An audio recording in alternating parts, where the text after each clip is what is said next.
Some skills that we considered before the startup. अगर हम कोई भी बिज़नेस स्टार्ट करने जा रहे हैं तो वो कौन सी ऐसी स्किल्स हैं जो हमें पता होना बिज़नेस को स्टार्ट करने से पहले ज़रूरी है। तो some skills that we considered before the startup of any business. तो first skill is the financial management. Financial management सबसे पहले तो ये होती क्या है, देखिए आपके बिज़नेस में कोई भी आप जो है वो आपकी फ़िक्स्ड कॉस्ट है, आपकी वेरिएबल कॉस्ट है, आपका प्रॉफिट मैक्सिमाइजेशन है, आपकी जो है वो कैपिटल पे कॉस्ट आ रही है, लेबर पे कॉस्ट आ रही है। आपने अपने बिज़नेस में किस तरह जो है वो कॉस्ट को क्या करना है, मिनिमाइज़ करना है और अपने प्रॉफिट को मैक्सिमाइज़ करना है।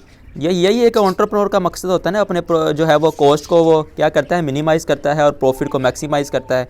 तो किस तरह वो अपने बिज़नेस में फाइनेंशियल मैनेजमेंट करेगा, वो कैसे करेगा फाइनेंशियल मैनेजमेंट। अगर उसके पास फाइनेंशियल मैनेजमेंट की स्किल्स होंगी तभी जो है वो एक एंटरप्रेन्योर फाइनेंशियल मैनेजमेंट को एस्टेब्लिश कर सकेगा अपने बिज़नेस में।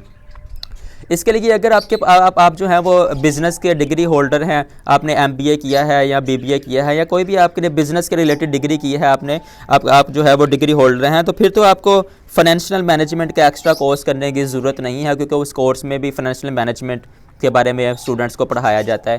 तो अगर आपने वो डिग्री नहीं की, आप डिग्री के बगैर आप बिज़नेस स्टार्ट करने जा रहे हैं, तो आपको चाहिए कि आप सबसे पहले फाइनेंशियल मैनेजमेंट का कोर्स कर लें। आप ऑनलाइन कर सकते हैं, आप कोई इंस्टीट्यूट में एडमिशन ले सकते हैं, वहाँ जाकर आप फाइनेंशियल मैनेजमेंट का कोर्स लाजमी करें before the startup of any business. चाहे वो आपका स्मॉल स्केल बिज़नेस है, चाहे वो आपका लार्ज स्केल बिज़नेस है, तो आपको फाइनेंशियल मैनेजमेंट के बारे में पता होना बड़ा ज़रूरी है before the startup of any business.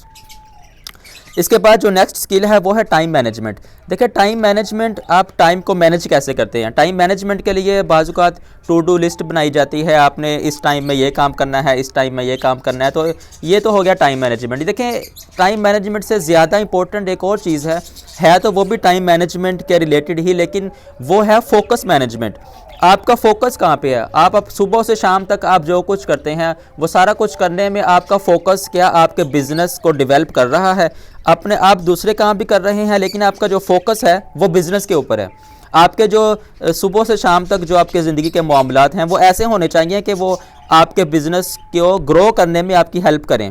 आपका क्योंकि उस कामों में आपका फोकस जो है वो अपने बिज़नेस पे रहता है, आप अपने फोकस को डिस्ट्रैक्ट नहीं करते। तो आपने अपने फोकस को ट्रैक पे रखना है, बिज़नेस पे रखना है, ताकि आपकी जो है वो फोकस मैनेजमेंट हो सके। तो ये भी एक स्किल है आपके बिज़नेस को बूस्टअप करने के लिए, डेवलप करने के लिए। तो ये भी एक सक्सेसफुल एंटरप्रेन्योर को इस स्किल के बारे में भी इंफॉर्मेशन होना बहुत ज़रूरी है। तो नेक्स्ट जो स्किल है वो भी बहुत इंपॉर्टेंट है, वो है जी इमोशनल रेजिलियंस। देखें आपने जो है वो कोई भी कारोबार स्टार्ट कर लिया है, आपको उसमें मुश्किलात तो आएंगी स्टार्ट में, आपको जो है वो बहुत सी मुश्किलात का सामना करना पड़ेगा, वो आपको बहुत टाइम देना पड़ेगा। जैसे मैंने फोकस मैनेजमेंट बताया, टाइम मैनेजमेंट बताया, ये भी करना पड़ेगा। इसके साथ साथ आपको प्रॉब्लम्स को भी रिजॉल्व करना पड़ेगा। चाहे वो आपका स्मॉल स्केल बिज़नेस है, चाहे वो आपका लार्ज स्केल बिज़नेस है, आपको जो है वो बहुत सी चीज़ों को मैनेज करना पड़ता है। तो उसके लिए आपका इमोशनल रेजिलियंस होना बहुत बड़ा ज़रूरी है। देखिए आपने अगर एक बिज़नेस स्टार्ट कर लिया है तो आप नियत कर लें कि मैंने इस बिज़नेस को सक्सेसफुल बनाना है, चाहे इसमें कोई भी मुश्किलात आएँ। जब आप जो है वो इमोशनल रेजिलियंस होगी आप में, तो आप जो है वो उस बिज़नेस को इजीली कामयाब बना सकेंगे। इसमें इमोशनल रेजिलियंस का भी बहुत रोल है आपके बिज़नेस को कामयाब बनाने में। तो ये भी एक स्किल है जो एक सक्सेसफुल एंटरप्रेन्योर के अंदर होनी चाहिए। देखिए इमोशनल रेजिलियंस में आपने अपने जो है वो इनर स्ट्रेंथ की ज़रूरत है। आपके अंदर जो है वो एक स्ट्रेंथ होनी चाहिए आपके बिज़नेस को बूस्टअप करने के लिए, आपके बिज़नेस को डेवलप करने के लिए और एक कामयाब बिजनेसमैन बनने के लिए। तो ये भी एक स्किल है। इसके बाद जो स्किल है हमारे पास वो है सेल्स के लिए आप मुख्तलिफ स्ट्रेटजीज़ को यूज़ करेंगे कि आप अपनी सेल्स को किस तरह बढ़ा सकते हैं in a case of minimization of the cost and the maximization of the profit. किस तरह इसमें आप अपनी सेल्स को मैक्सिमाइज़ करेंगे, अपनी सेल्स को आपने किस तरह बूस्टअप करना है, इसके लिए भी आपको मुख्तलिफ जो है वो स्ट्रेटजीज़ का इस्तेमाल करना पड़ता है। तो स्ट्रेटजीज़ की आपको स्किल्स के साथ ही आ सकती हैं। इसकी स्किल होना भी एक सक्सेसफुल एंटरप्रेन्योर को होना बड़ा ज़रूरी है। इसके बाद जो एक और जो है वो बहुत इंपॉर्टेंट पॉइंट है वो है कि find a mentor, find a coach.